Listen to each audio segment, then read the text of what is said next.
అందరికీ నమస్కారం. మంతెనాస్ కిచెన్‌కి స్వాగతం. ఎవరన్నా రెస్టారెంట్‌లకి వెళ్లారు అంటే ఎక్కువగా ఇష్టపడే కర్రీ చపాతీల్లో గానీ, పరోటాల్లో గానీ, మరి అట్లాగే ఇంకా నాన్‌లో గానీ ఎక్కువగా తినేది పాలక్ పన్నీర్ కర్రీ. చాలామంది ఇళ్లల్లో కూడా ఎగ్‌తో కూడా బుర్జీ చేసుకు తింటుంటారు. ఇక్కడ మనం ఇలాంటి స్పెషల్ ఐటెమ్స్ రెండిటిని కాంబినేషన్‌లో పాలక్ పన్నీర్ బుర్జీ ఎలా చేసుకోవాలో ఈరోజు స్పెషల్‌గా చూడబోతున్నాం. పాలక్ అంటే ఉప్పేసిన టేస్ట్‌ని అందించే మంచి ఆకుకూర. పన్నీర్ అంటే కమ్మగా ఉంటుంది. హై ప్రోటీన్ 23% ప్రోటీన్ లభిస్తుంది. చేత ఉప్పు లేని విధానంలో వంటని టేస్ట్‌గా చేసుకోవాలి అంటే పాలక్ గ్రైండ్ చేసిన పేస్ట్‌ని మరి పన్నీర్ తయారు చేయడానికి తీసుకున్న పాలల్లో వేసేసి మనం అలా పాలక్ పన్నీర్ స్పెషల్‌గా చేసుకుంటామనమాట. అలా హోమ్‌మేడ్ పాలక్ పన్నీర్ చేసుకుని దాంతో బుర్జీ వెజిటబుల్ కాంబినేషన్‌తో చేసుకుంటే అలాంటి బుర్జీ ఇంట్లో ఎట్లా చేసుకుంటే చాలా బావుంటుందో ఇప్పుడు స్పెషల్‌గా చూద్దాం. పాలక్ పన్నీర్ బుర్జీ తయారు చేసే విధానం ఇప్పుడు చూడబోతున్నాం. ముందుగా మనం తీసుకున్న పాలని పొయ్యి మీద పెట్టి మరిగేటప్పుడు అందులో పాలకూర పేస్ట్ వేసేస్తాం. ఈ 2 బాగా వేడెక్కి మరిగిన తర్వాత అందులో నిమ్మరసం వేసేసి పాలు విరిగేటట్టు చేస్తాం. ఆ తర్వాత ఆ విరిగిన పాలని ఒక గుడ్డలో పోసేసి ఫిల్టర్ చేసేసి ఆ నీరు తీసేసి అలా పాలక్ పన్నీర్ని సెపరేట్ చేసి మనం తీసుకుంటాం.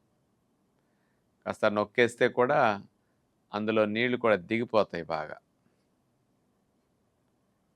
ఏమాత్రం నీరు లేకుండా తీసేసి ఆ పన్నీర్ని మనం తీసుకుంటాం.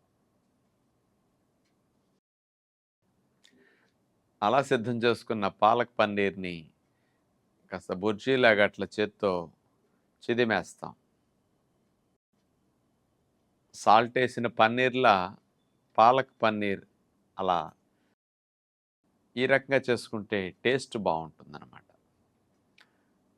ఇక బుర్జీ తయారు చేయడానికి తాలింపుకి ఒక బాండీ పెట్టేసి దానిలో కొద్దిగా జీలకర్ర, పచ్చిమిరపకాయ ముక్కలు, కాస్త మేగడ వేసి వీటిని వేగనిస్తాం.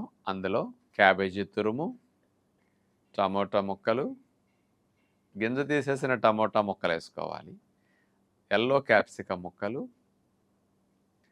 వీటన్నిటిని ఆ మేగడలో సన్నసెక మీద వేగనివ్వాలి. అంటే కోడిగుడ్డుతో ఆమ్లెట్ అయితే ఏమీ ఉండవు, ప్లెయిన్‌గా వెళ్ళిపోతుంది. కానీ ఇక్కడ వెజిటబుల్ ముక్కలు ఎక్కువగా కలిపి తినటం వల్ల ఆహార పదార్థాల్లో ఉండే గ్లూకోజ్ కూడా స్పీడ్‌గా వెళ్ళకుండా ఇందులో ఉండే ఫైబర్ కూడా గుడ్ బ్యాక్టీరియా పెరగడానికి బాగా ఉపయోగపడుతుంది కాబట్టి ఇట్లా వెజిటబుల్ ముక్కలు ఎక్కువ వేసాము ఇక్కడ. మెల్లగా అట్లా మూత పెట్టి దోరగా వేగనివ్వాలి. అందులో పచ్చిపోయి 50% వేగిన తర్వాత కమ్మదనంగా ఆ వెజిటబుల్ ముక్కలు కమ్మగా ఉంటాయి. అందులో కొద్దిగా టేస్ట్ కోసం చాట్ మసాలా పొడి, జీలకర్ర పొడి, మిరియాల పొడి, వీటి వల్లే కమ్మదనం వచ్చేస్తుంది మనకి. ఇంకా వీటితో పాటు పాలక్ పన్నీర్ ఆ చిదుము కూడా వేసేసాం. పైన కొత్తిమీర, నిమ్మరసం పిండేస్తాం. వీటన్నిటిని గరిటెతో ఒకసారి కలిపేస్తే పాలక్ పన్నీర్ బుర్జీ సిద్ధమైంది. చూసారు కదా ఎంత కలర్ఫుల్గా ఉన్నదో.